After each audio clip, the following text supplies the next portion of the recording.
하나님의 풍성한 은혜가 여러분에게 임하기를 바랍니다.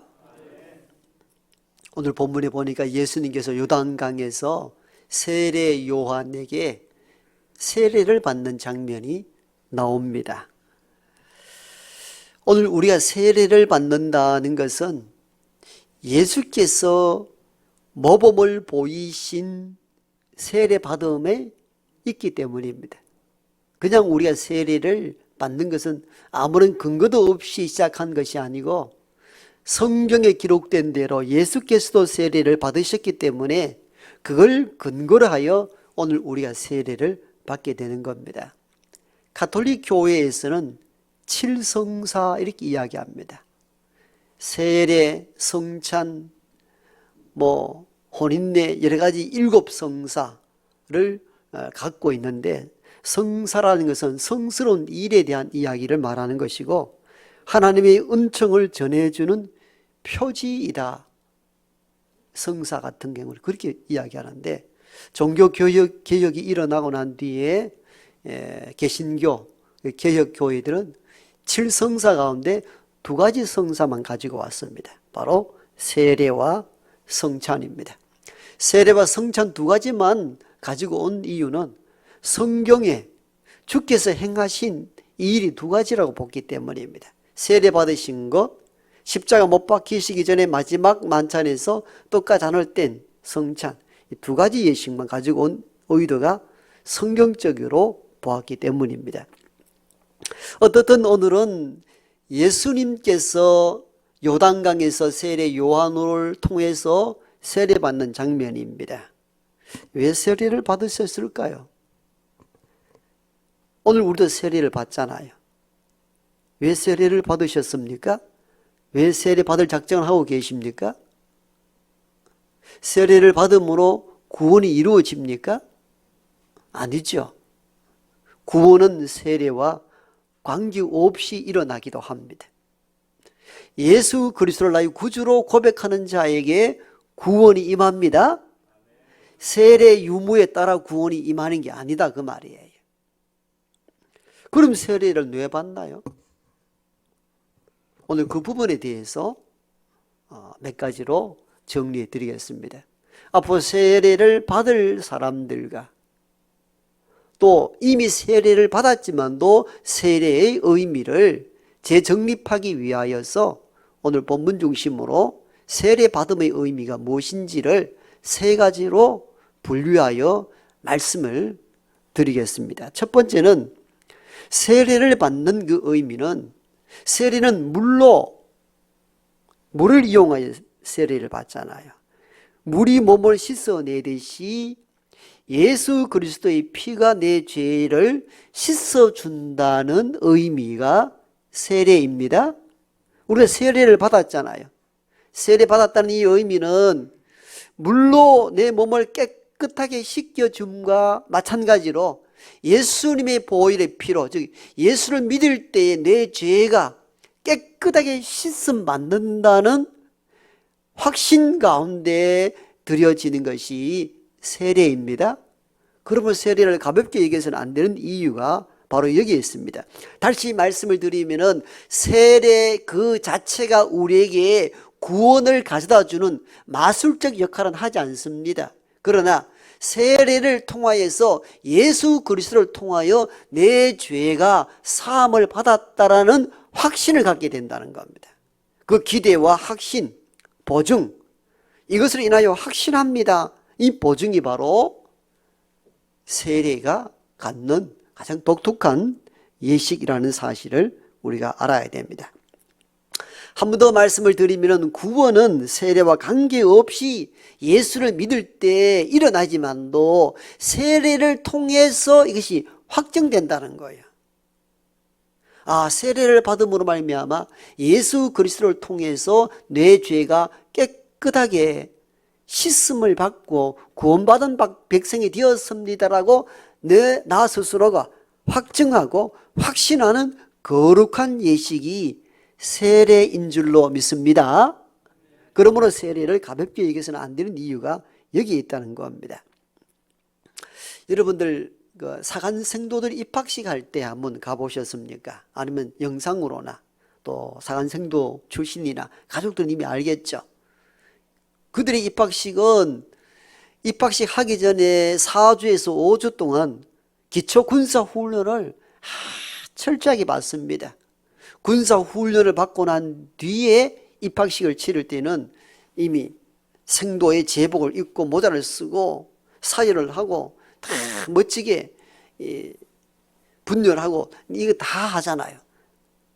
그것을 통해서 즉 대통령이나 뭐 사단장이나 또 학부모를 모시고 연병장에서 이렇게 온갖 그 상한 성도의 훈련된 모습을 다 보이는 절차를 통해서 입학식을 치릅니다. 그 입학식을 절차를 통해서 상한 성도들이 비로소 생도가 되었다는 확신을 갖게 되는 것이죠. 물론 입학식에 참여 못했다 해가지고 상한 생도가 되지 못하는 법은 없겠죠. 잠시 병원에 있는 동안에 입학식 치르고 난 뒤에 상한 생도의 첫 출발을 할 수도 있습니다만은 그 입학식 자체가 주는 의미는 무엇입니까? 상한 생도로 입문을 했다는 확증을 갖게 되는 것이죠. 아, 내가 비로소 상한 생도가 되었구나. 장교의 길을 걷게 되는구나. 이 확증을 갖게 되는 거죠. 세례를 통하여 입교한다는 이 의미가 이와 비슷하다 할 수 있습니다. 세례 그 자체가 구원을 가져다 주지 못하지만도 세례를 통해서 우리가 무엇에 대한 확신을 갖는가? 예수 그리스도를 통해서 내 죄가 사함을 입고 이제 예수 그리스도와 함께 살아가는 인생의 출발점이 되었다는 확신을 무엇을 통하여 갖는가? 세례 예식을 통하여 갖게 됩니다. 그래서 세례를 오늘 집행하고 수용하는 이유가 바로 거기에 있는 것입니다. 다시 말씀을 드리면 세례는 물을 이용하여 한단 말이에요. 그래서 물은 씻음을 의미하거든요. 물로 우리의 몸을 씻어내듯이 예수 그리스도의 보혈의 피로 말미암아 내 죄가 다 씻음 받았다는 것, 이것이 세례 받음의 첫 번째 의미인 줄로 믿습니다. 죄 씻음에 대한 것. 그럼 목사님, 예수님도 요한에게 세례를 받았다면은 그럼 예수님의 죄 씻음, 그럼 죄가 있었단 말입니까? 혼란스럽네요. 그 질문이 가능하죠. 근데 오늘 우리가 본문을 잘 읽어보면은 이해될 수 있는 부분들이 있습니다. 오늘 5절은 읽지 않았잖아요. 5절을 제가 한번 읽어드릴게요. 5절 보면은 온 유대 지방과 예루살렘 사람이 다 나아가 자기 죄를 자복하고 요단강에서 그에게 즉 세례 요한에게 세례를 받더라. 오늘 읽었던 구절을 읽어드립니다. 그때에 예수께서 갈릴리 나사렛으로부터 와서 요단강에서 요한에게 세례를 받으시고, 5절은 유대 사람들이 세례 요한에게 세례 받았다는 이야기를 하고 있고요. 오늘 읽었던 9절은 예수께서 요단강에서 세례 요한에게 세례 받았다는 내용입니다. 그 일반 사람, 유대 사람들이 세례를 받았을 때에는 어떤 내용이고 예수님이 세례 받았을 때는 어떤 내용으로 구분되어 있습니까? 별 차이가 없나요? 다시 읽어드릴까요? 5절입니다. 온 유대 지방과 예루살렘 사람이 다 나아가 자기 죄를 자복하고 요단강에서 그에게 세례를 받더라. 9절. 그때 예수께서 갈릴리 나사렛으로부터 와서 요단강에서 요한에게 세례를 받더라. 큰 차이를 발견했습니까? 큰 차이가 뭡니까? 유대 사람들이 세례를 받을 때는 죄를 자복하고 그 기록이 분명히 기록되어 있는데 9절 예수께서 세례를 받으실 때는 죄를 자복하고라는 구절이 없습니다. 죄가 없음에도 예수께서 세례를 받으셨다는 것을 의미합니다. 죄가 없는데 세례를 왜 받으시나요?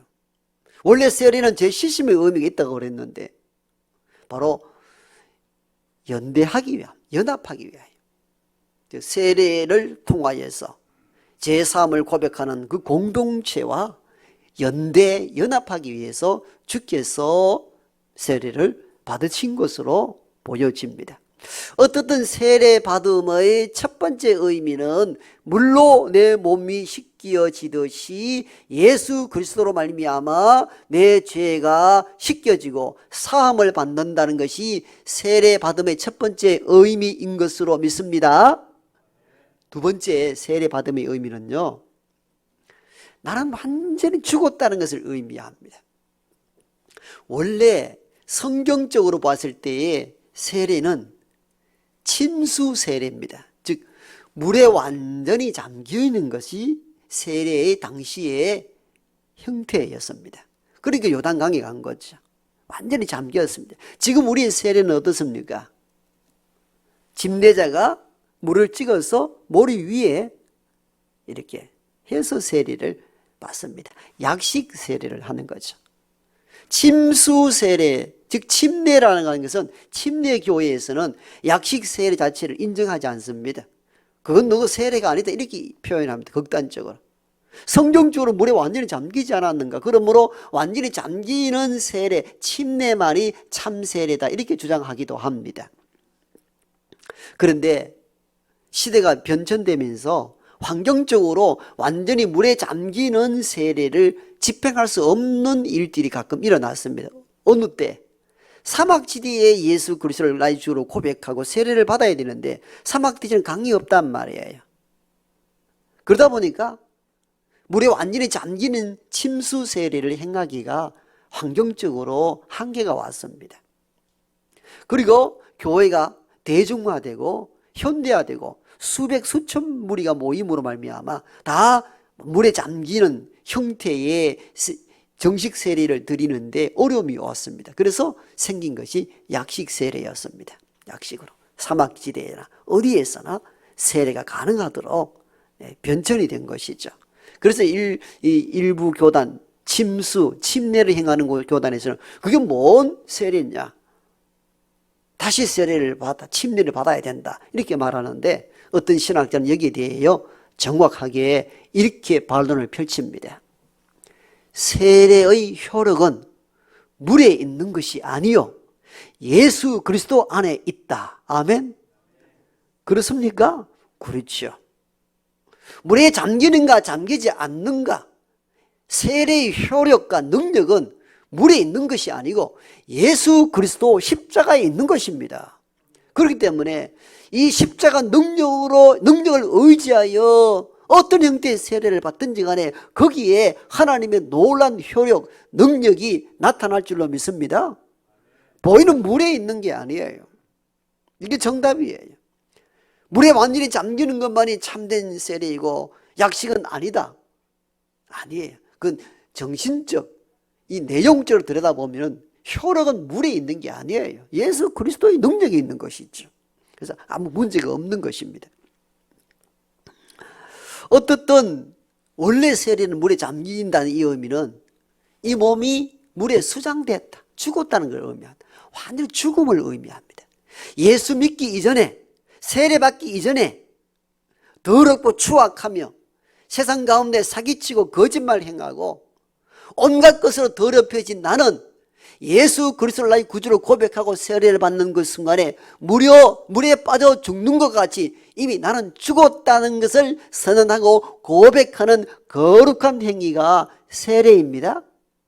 그러므로 세례를 받기를 원하는 사람들은 이 세례의 참된 의미를 알고 세례에 임해야 합니다. 나는 완전히 죽었노라. 그리고 이미 세례 받은 저와 여러분들도 그때는 이 의미 없이 세례를 받았다 할지라도 지금에 와서 세례의 의미를 다시 한번 되새기고 자기 죽음의 삶을 살아가는 저와 여러분 되기를 원합니다. 나는 죽은 거예요. 내 고집, 내 아짐, 내 마음대로 살아가려는 모든 것은 세례를 받는 그 순간에 예수 그리스도와 함께 십자가에 못 박아 죽고 끝났다라는 자기 선언을 해야 합니다. 지금도 늦지 않는 것이죠. 사실은 과거의 일부의 신도들은 이런 생각을 가지고 있었습니다. 몇 주간 걸쳐 세례 교육을 쭉 받았습니다. 그런데 교육을 철저히 받고 세례 받는 그날, 목사님 이건 도저히 안 되겠습니다. 다음에 하겠습니다. 그래서 또 다음 절기 때에 세례받기 요청하면은 또 당일날 아침에 전화 옵니다. 도저히 안 되겠습니다. 이래가지고 보낸 세월이 10년, 20년 넘는 사람이 많습니다. 왜 이런 현상이 일어날까요? 이런 사람들의 마음은 이런 경우입니다. 세례를 받는 순간 세례받기 이전에 모든 삶을 다 죽었다, 끝냈다고 생각해야 되는데 직장생활 하다 보니까 술도 한 잔 걸쳐야 될 때도 있고 담배도 한 대 피워야 될 때도 있고 가끔은 거짓말하기도 하고 사기도 좀 쳐야 되는데 이걸 전혀 못하고 완전히 그런 사람 완전 죽여야 됩니다 라고 하니까 부담이 되는 거예요. 적당히 타협하고 살아야 되는데 이전의 모든 유교에 대해서 완전히 죽이는 것이 세례입니다. 그러니까 부담이 된 거죠. 그러니까 교육받을 때는 좋았는데 막상 세례를 받으려니까 그렇게 앞으로 살아가기에는 내가 너무 힘들다는 생각이.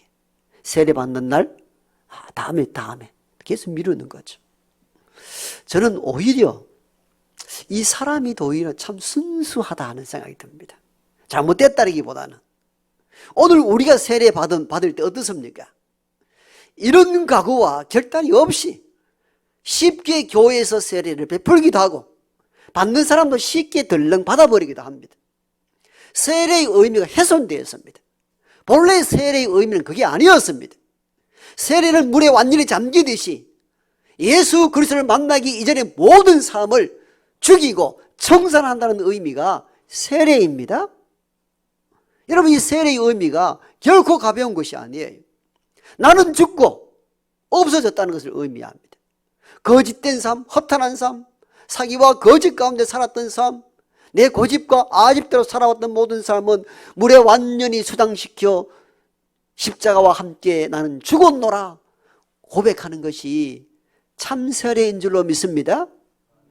세례받은 저와 여러분들도 이 세례의 의미를 다시 한번 되새길 수 있기를 원합니다. 이전에 아무 느낌 없이 생각 없이 덜렁 세례를 받았다 할지라도 지금 세례의 의미를 생각해 보니까 이런 뜻이 있었구나. 그러므로 지금도 내가 이런 마음 각오와 결단으로 살아야 되겠다. 세상 가운데 살았던 더럽고 추악한 이 모든 것은 십자가 못 박아버리고 나는 죽었고 아직도 내 안에 살아있는 성질들, 고집들, 이 모든 것도 물에 완전히 잠겨 죽었노라. 이 고백된 삶으로 살아가기를 원합니다. 이게 참된 세례 받음의 의미인 것입니다. 그래서 세례를 받기를 원하는 분들이나 이미 세례 받은 저와 여러분들도 세례 참된 의미, 물에 완전히 잠겨 나는 죽었다, 바로 이 마음과 이 고백과 이 결단으로 자기 죽음을 날마다 연습하며 살아가는 우리 모두가 되기를 소망합니다. 마지막 세 번째 세례의 의미는요, 나는 죽었잖아요. 물에 잠겼으니까. 그 죽음을 끝나는 게 아니고 오늘 본문에 보니까 주께서 세례를 받고 요단강에 들어가셨다가 다시 물 위로 나오시니 하늘이 열리고 성령이 비둘기같이 임하여 하늘로부터 소리가 나기를 이는 내 사랑하는 아들이요 내 기뻐하는 자라 하였더라. 이 본문이 이어나오잖아요. 즉 세례 받음의 세 번째 의미는 나는 죽고 그리스도 예수 안에서 새로운 삶으로 살아가는 출발점이라는 것을 의미합니다. 주께서 물에 잠기고 다시 물 위로 올라오시사 하늘이 열리고 성령이 비둘기같이 임하고 하늘로부터 소리가 나기를 이는 내 사랑하는 아들이요 내 기뻐하는 자라. 이런 새로운 세계에 열리잖아요. 그리고 새로운 삶으로 주님이 또 들어갑니다. 세례를 받고 난 이후에 주님의 공생애가 시작이 되잖아요. 새로운 삶이 시작이었단 말이에요. 그전엔 세상 교육과 목수업을 하면서 교육받아왔던 주님께서 세례를 받고 난 이후에 하늘이 열리고 성령이 비둘기같이 임하여서 하늘로부터 소리가 남으로 말미암아 그때부터 3년의 공생애가 시작이 됩니다. 새로운 삶이 출발이 됐다 그 말이에요. 그러므로 저와 여러분들이 세례를 받았을 때는 이전에 나는 죽고 그리스도 예수 안에서 새롭게 산 인생이 되어야 합니다. 이전에는 세상이 헛하는 것을 쫓아 살아왔고 더럽고 추악한 삶을 살아왔다면 이제는 예수 그리스도 위하여서 온전한 새로운 삶을 살아가야 됩니다. 이게 세례 받음의 세 번째 의미인 것입니다. 이전에 나와 다른 삶을 살아야 된다 그 말이에요. 세례를 받고 난 이후에도 이전에 삶과 전혀 구별된 삶이 되지 않았다면 이는 세례를 헛되게 하는 것이며 세례의 의미를 깨뜨리는 악한 일입니다. 세례를 받았다면 나는 죽고 그리스도 예수 안에서 그리스도의 품성을 닮아 부족하지만도 한 걸음 한 걸음 하나님의 선한 뜻을 따라 쫓아가는 이 사람이 세례받은 사람의 참된 행위인 것입니다. 초기에 교부이시며 대신학자 그리고 신학의 기초를 놓은 아우구스티누스를 여러분 잘 알 것입니다.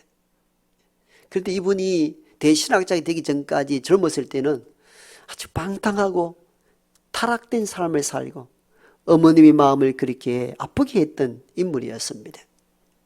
여러분 10대 때 이미 사생아를 낳았으니까 얼마나 부모의 마음을 아프게 했겠습니까? 원래는 어릴 때에는 참 믿음 가운데 신실하게 살았던 사람이었는데 어느 순간 청소년기를 지나가면서 술집을 떠나들고 기생을 옆에 두기도 하고 사생활을 낳을 정도로 타락된 삶을 산 인물이 아구스티누스였습니다.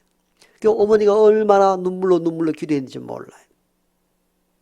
이 아이가 만이교회 이방 종교에 빠지게 되었습니다. 참 부모의 손을 그렇게 쓰겠습니다.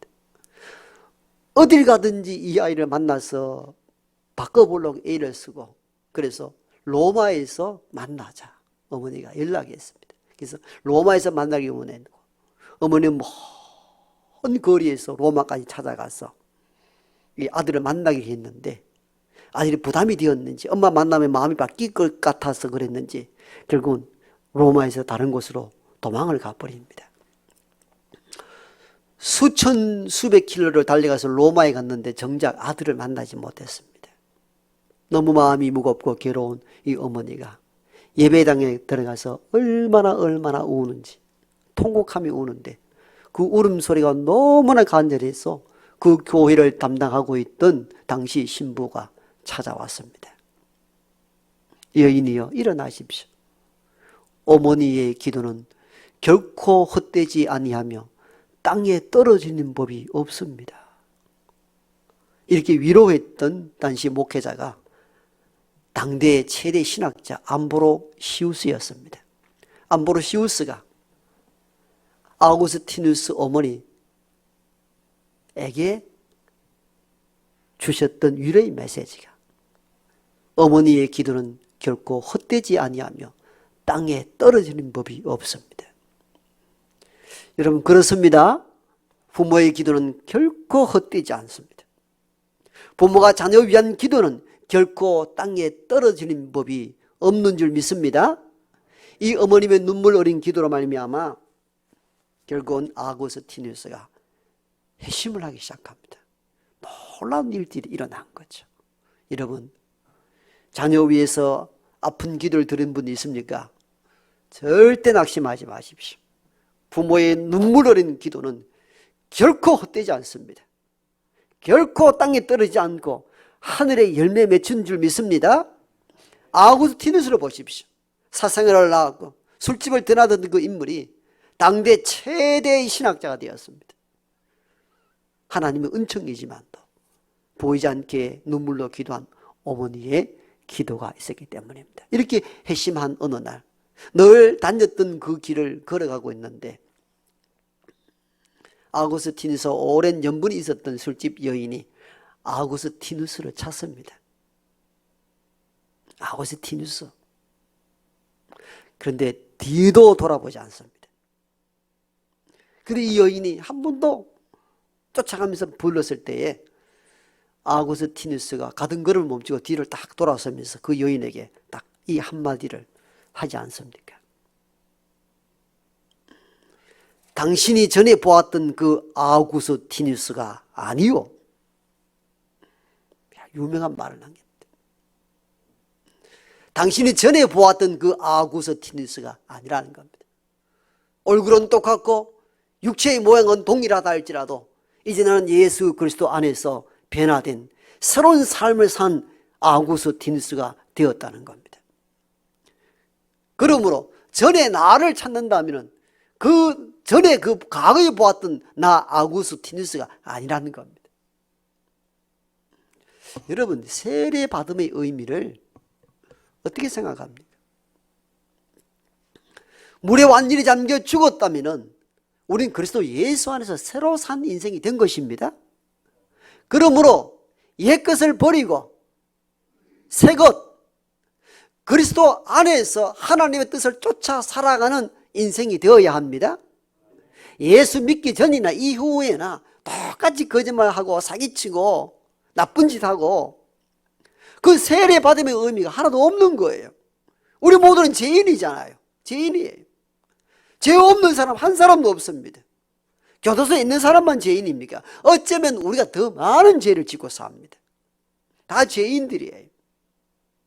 그런데 예수 그리스도 안에서 죄된 나는 완전히 죽고 죄 씻음을 받았고 그리스도 예수 안에서 새로 산 인생이 된 줄로 믿습니다. 새로 산 인생이 되었다면 새로 산 인생에 맞게 살아가야 되는 것입니다. 세례는 왜 받으셨습니까? 세례 받고도 말하는 것이나 생각하는 것이나 살아가는 것에 변화가 없다면 그 세례를 헛되게 하는 것이며 세례 때 고백했던 모든 고백들이 거짓이며 사기인 것입니다. 세례가 결코는 가벼운 것은 아닙니다.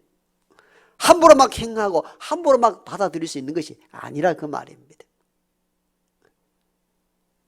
따라서 우리가 세례를 이미 받은 사람이나 앞으로 받을 사람들은 세례의 의미를 깊이 되새겨야 합니다.